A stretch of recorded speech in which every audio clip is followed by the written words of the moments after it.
ಭಾರತ ಪ್ರಪಂಚದಲ್ಲಿ ಒಂದು ದೊಡ್ಡ ಪ್ರಜಾಪ್ರಭುತ್ವದ ರಾಷ್ಟ್ರ. ಭಾರತ ಬುದ್ಧನ ದೇಶ. ಭಾರತ ಬುದ್ಧನ ಮಹಾನ್ ದೇಶ. ಈ ದೇಶದಲ್ಲಿ ಶಾಂತಿ, ಸೌಹಾರ್ದತೆ, ಸಹಿಷ್ಣುತೆ ಮತ್ತು ಸಹಬಾಳ್ವೆಗೆ, ಸೌಹಾರ್ದತೆಗೆ ಚರಿತ್ರೆಯನ್ನು ನಿರ್ಮಾಣ ಮಾಡಿರ್ತಕ್ಕಂಥ ದೇಶ. ಇಂಥ ದೇಶದಲ್ಲಿ ಇವತ್ತು ಅಸಹನೆ, ಧರ್ಮಾಂಧತೆ, ಜಾತಿಯ ಪ್ರಚೋದನೆ, ಸೂಕ್ಷ್ಮ ವಿಕಾಸಗಳು, ವ್ಯಕ್ತಿ ಪೂಜೆ ಮುಖಾಂತರ ಸರ್ವಾಧಿ ನಾಯಕತ್ವದ ಉದಯ, ಸರ್ವಾಧಿ ನಾಯಕತ್ವದ ಮೂಲಕ ಪ್ರಜಾಪ್ರಭುತ್ವದ ಅಳಿವು, ಇವೆಲ್ಲವೂ ಕೂಡ ನಮ್ಮ ಪ್ರಜಾಸತ್ತಾತ್ಮಕ ನಡವಳಿಕೆಗೆ ಸವಾಲನ್ನು ಒಡ್ಡಿರ್ತಕ್ಕಂಥ ಸಂಗತಿಗಳು. ಇದನ್ನು ಮೆಟ್ಟಿ ನಿಲ್ಲಬೇಕಾದ್ರೆ ಜನರು ಎದ್ದೇಳಬೇಕು. ಯಥಾ ರಾಜ ತಥಾ ಪ್ರಜೆ ಅನ್ನುವ ಕಾಲವನ್ನು ದೂರ ಮಾಡಿ ಆದಿ ತಪ್ಪುವ ರಾಜಕೀಯ ವ್ಯವಸ್ಥೆ ಮತ್ತು ನಾಯಕತ್ವನಿಗೆ ಚಾಟಿ ಬೀಸುವುದರ ಮುಖಾಂತರ ಜನತೆ ಕೊಟ್ಟಿರುವ ಒಂದು ವೋಟು ಒಂದು ಮೌಲ್ಯ, ಮೈ ವೋಟ್ ಮೈ ರೈಟ್, ಈ ಘೋಷಣೆ ಮೂಲಕ ಇವತ್ತು ಕರ್ನಾಟಕ ಸರ್ಕಾರ ಪ್ರಜಾಪ್ರಭುತ್ವದ ದಿನವನ್ನು ಆಚರಣೆ ಮಾಡ್ತಾ ಇದ್ದೇವೆ. ಬಂಧುಗಳೇ, 2007ನೇ ಇಸ್ವಿನಲ್ಲಿ ವಿಶ್ವಸಂಸ್ಥೆಯ ಅನೇಕ ರಾಷ್ಟ್ರಗಳು ಸೇರಿ ಸರ್ವಾಧಿಕಾರಿ ಪ್ರವೃತ್ತಿ, ಧರ್ಮಾಂಧತೆ ಮತ್ತು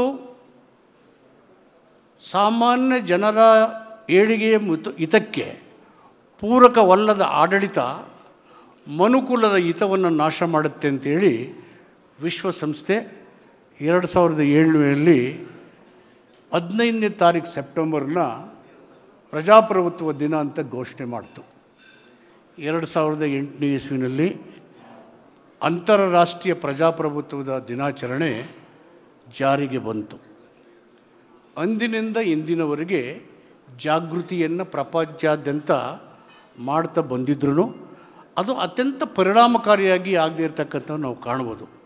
ಎಲ್ಲ ಕಡೆ ಅಶಾಂತಿ, ಅಪನಂಬಿಕೆ, ಧರ್ಮಾಂಧತೆ, ಸರ್ವಾಧಿಕಾರಿ ಧೋರಣೆಯ ಪ್ರವೃತ್ತಿ, ಮನುಷ್ಯನ ಸಹಬಾಳ್ವೆಗೆ ವಿರುದ್ಧವಾದಂಥ ನಡವಳಿಕೆಗಳು, ನಾವು ಕಷ್ಟಪಟ್ಟು ಸಂಪಾದನೆ ಮಾಡಿರ್ತಕ್ಕಂಥ ಸ್ವಾತಂತ್ರ್ಯವನ್ನು ಎಲ್ಲಿ ಕಳೆದೋಗುತ್ತೆ ಅಂತಕ್ಕಂಥ ಭಯದ ವಾತಾವರಣ, ಒಮ್ಮೆ ನಾವೇ ಸಂಪಾದನೆ ಮಾಡಿದಂಥ ಸ್ವಾತಂತ್ರ್ಯ ಕಳೆದು ಹೋದರೆ ಭಾರತ ಇನ್ನೆಂದೂ ಸ್ವತಂತ್ರವಾಗಲುವಂಥ ಬಾಬಾ ಸಾಹೇಬ್ ಅಂಬೇಡ್ಕರ್ ಎಚ್ಚರಿಕೆಯ ಮಾತುಗಳನ್ನು ನಾವು ಗಮನದಲ್ಲಿಟ್ಕೊಂಡು ನಾವೇ ಕಷ್ಟಪಟ್ಟು ಸಂಪಾದನೆ ಮಾಡಿದಂಥ ಸ್ವತಂತ್ರ ಮತ್ತು ಪ್ರಜಾಪ್ರಭುತ್ವವನ್ನು, ಬಾಬಾ ಸಾಹೇಬ್ ಅಂಬೇಡ್ಕರ್ ಕೊಟ್ಟಂಥ ಎಚ್ಚರಿಕೆಯ ಮಾತುಗಳನ್ನು, ಪ್ರಜಾಪ್ರಭುತ್ವ ಅನ್ನೋದು ಇಲ್ಲದೆ ಹೋದರೆ ಜನರು ಪ್ರಾಣಿ ಪಕ್ಷಿಗಳಂತೆ ಬದುಕಬೇಕಾಗುತ್ತೆ.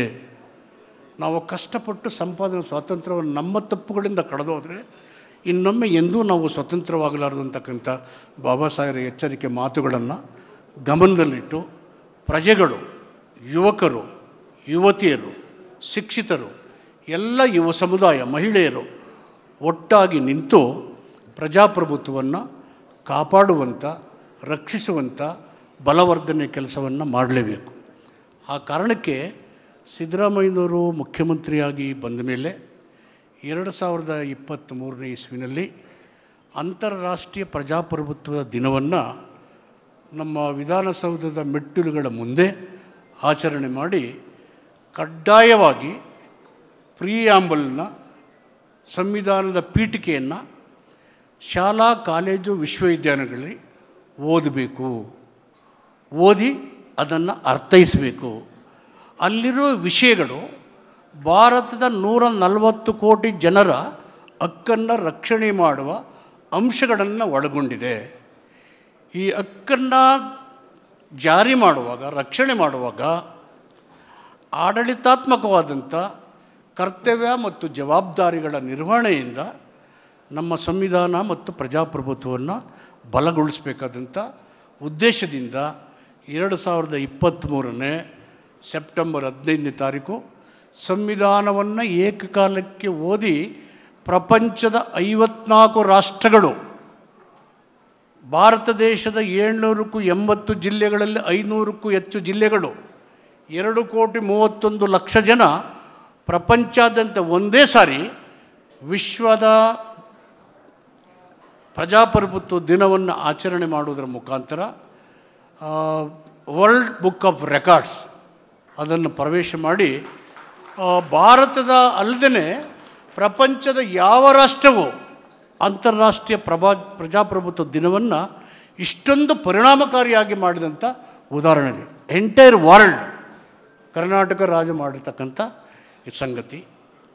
2004ನೇ ಇಸ್ವಿನಲ್ಲಿ ಪ್ರಜಾಪ್ರಭುತ್ವ ದಿನವನ್ನು ಮಾನವ ಸರಪಳಿಯನ್ನು ಬೀದರಿಂದ ಚಾಮರಾಜನಗರ ಜಿಲ್ಲೆಗೆ ಬೆಸೆದು 2500 ಕಿಲೋಮೀಟರ್ ಉದ್ದ 25 ಲಕ್ಷಕ್ಕೂ ಹೆಚ್ಚು ಜನರ ಮಾನವ ಸರಪಳಿಯ ನಿರ್ಮಾಣ ಮತ್ತು 10 ಲಕ್ಷಕ್ಕೂ ಹೆಚ್ಚು ಸಸಿಗಳನ್ನು ನೆಡುವುದರ ಮುಖಾಂತರ ಪರಿಸರ ಪ್ರಜ್ಞೆಯನ್ನು, ಪ್ರಜಾಪ್ರಭುತ್ವದ ಜಾಗೃತಿಯನ್ನು, ಜನರ ಸಹಭಾಗಿತ್ವವನ್ನು ಮೂಡಿಸುವುದರ ಮುಖಾಂತರ ಮತ್ತೊಮ್ಮೆ ವರ್ಲ್ಡ್ ಬುಕ್ ಆಫ್ ರೆಕಾರ್ಡ್ಸನ್ನು ಪ್ರವೇಶ ಮಾಡಿ ಇತಿಹಾಸವನ್ನು ಕರ್ನಾಟಕ ಸರ್ಕಾರ, ಕಾಂಗ್ರೆಸ್ ಸರ್ಕಾರ, ಸಿದ್ದರಾಮಯ್ಯ ನೇತೃತ್ವದಲ್ಲಿ, ಡಿ ಕೆ ಶಿವಕುಮಾರ್ ಅವರ ನೇತೃತ್ವದಲ್ಲಿ ಮಾಡೋದನ್ನು ತಮ್ಮೆಲ್ಲರ ಗಮನಕ್ಕೆ ತರ್ತೇನೆ.